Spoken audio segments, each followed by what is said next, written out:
Je reviens au rapport de la commission d'enquête internationale.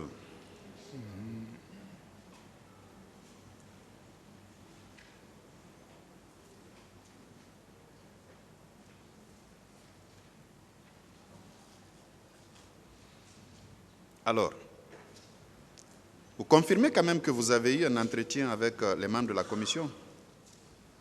Si. Vous avez donné une version à l'enquête préliminaire.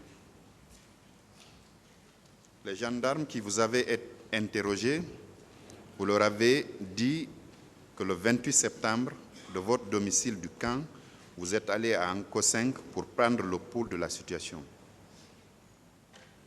Face au tribunal, vous avez dit qu'en réalité, vous étiez mandaté par M. Moussa Dadis Camara à l'effet d'aller traquer des militaires indélicats du côté de Manéa. Voilà. Voici ce que vous avez déclaré à la commission. Le matin du 28 septembre, vous êtes resté au camp Alpha Yaya parce que la sécurité au stade était assurée par les policiers et les gendarmes. Dites une troisième version selon laquelle vous étiez au camp parce que pour vous, au stade, la sécurité est assurée par la police et la gendarmerie. Pour cette même journée, vous avez eu 3 versions contradictoires, diamétralement opposées alors. Quelle est la version que nous pouvons retenir, monsieur Pivi? Le matin, de là où j'ai été pour revenir ou quoi? Non, c'est le matin, vous avez dit, vous avez été précis. Le matin du 28 septembre. Vous dites que vous êtes resté au camp Alpha Yaya parce que la sécurité au stade était assurée par les policiers et les gendarmes. Non, ce n'est pas moi qui ai dit ça. Là aussi, c'est la commission qui l'a inventé. Non, ça, je n'ai pas dit ça.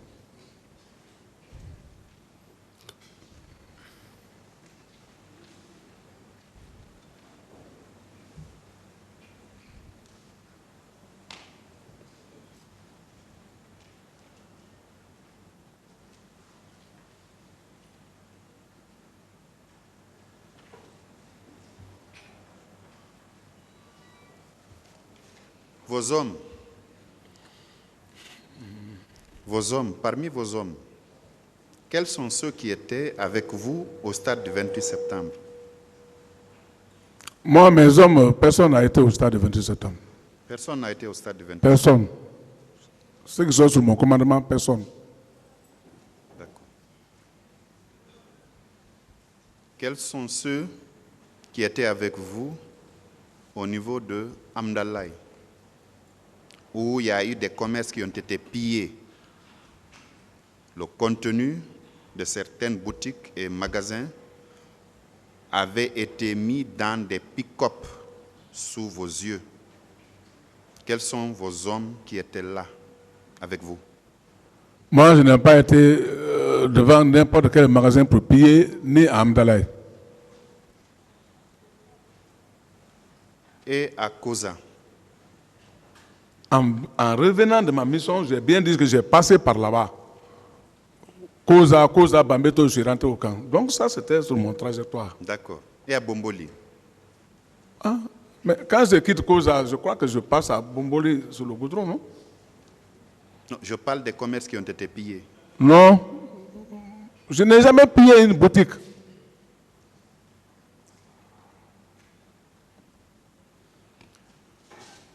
Alors, puisque vos bureaux étaient dans l'enceinte du camp, vous aviez vu ces recrues de Kalea dans le camp militaire Alpha Yaya Diallo? Est-ce que vous les aviez vus d'abord? Non, moi je n'ai pas vu aucun recrue de Kalea là, non. Vous n'avez vu aucune recrue de Kalea? Non, moi je ne les ai pas aperçus au camp.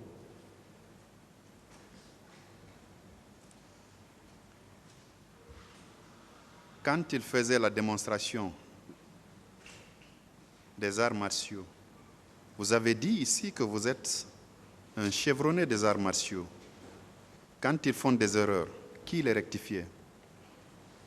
Mais dans ce cadre des entraînements des arts martiaux, je n'ai pas fait les entraînements des arts martiaux au régiment là-bas, non. Ça, c'était avant. Je dis bien avant, au temps du général Conté, que nous, on faisait des démonstrations devant vous-même, chacun voyait à la télévision ou quand on fait là-bas. Mais dans ce régiment-là, non, non, non, non. Bien. Voilà. Est-ce que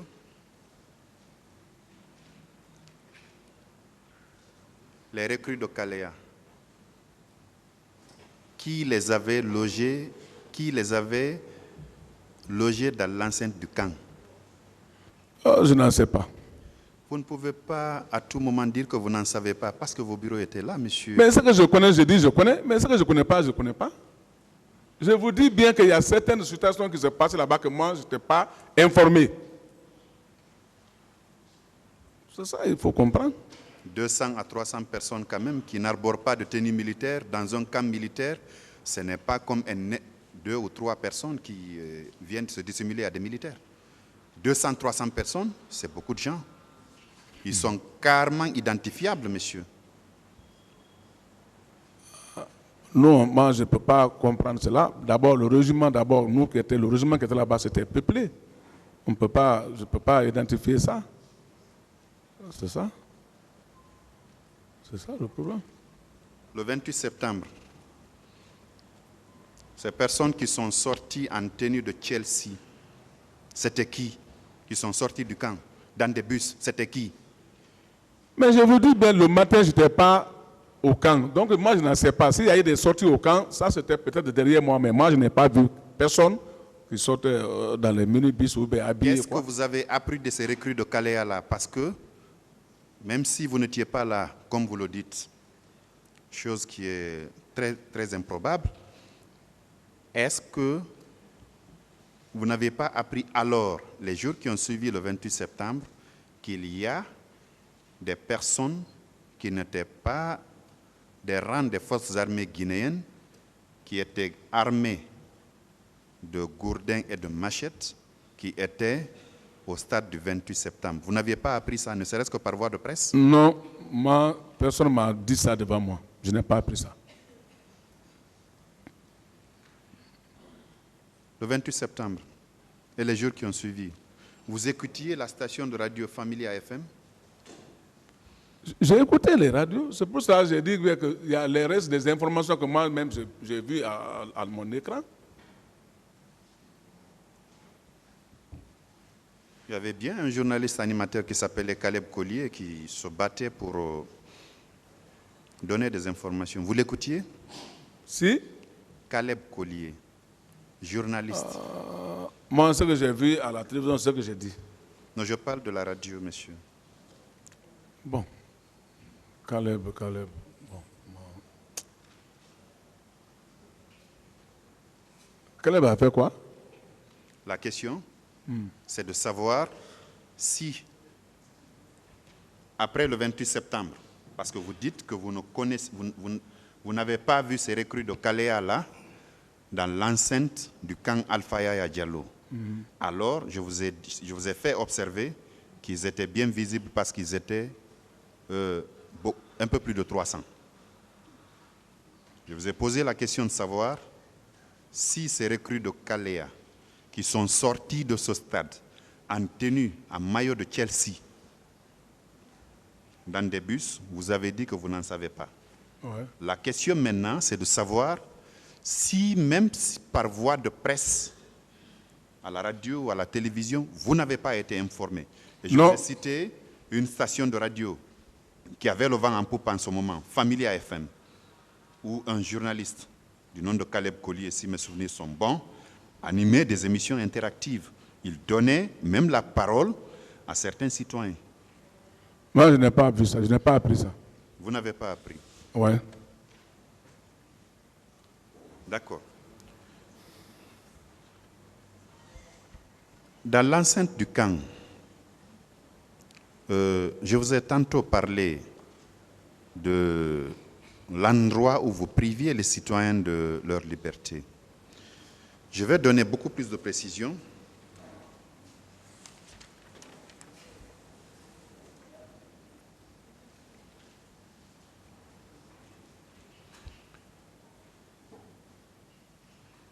Je vous ai dit tantôt que c'était au rez-de-chaussée. C'est la pièce qui est réservée à la cuisine que vous avez transformée en, je ne dirais pas cellule, en une pièce où vous reteniez contre leur volonté des citoyens.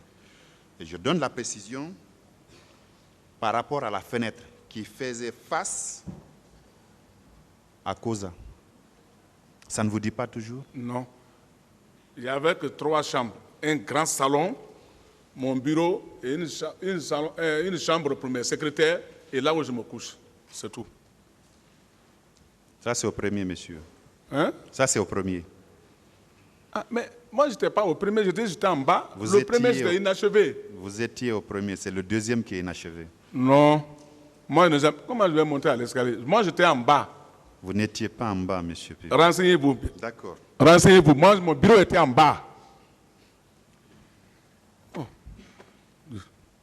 Cette cellule-là, entre griffes, vous avez reçu beaucoup de personnes là-dedans.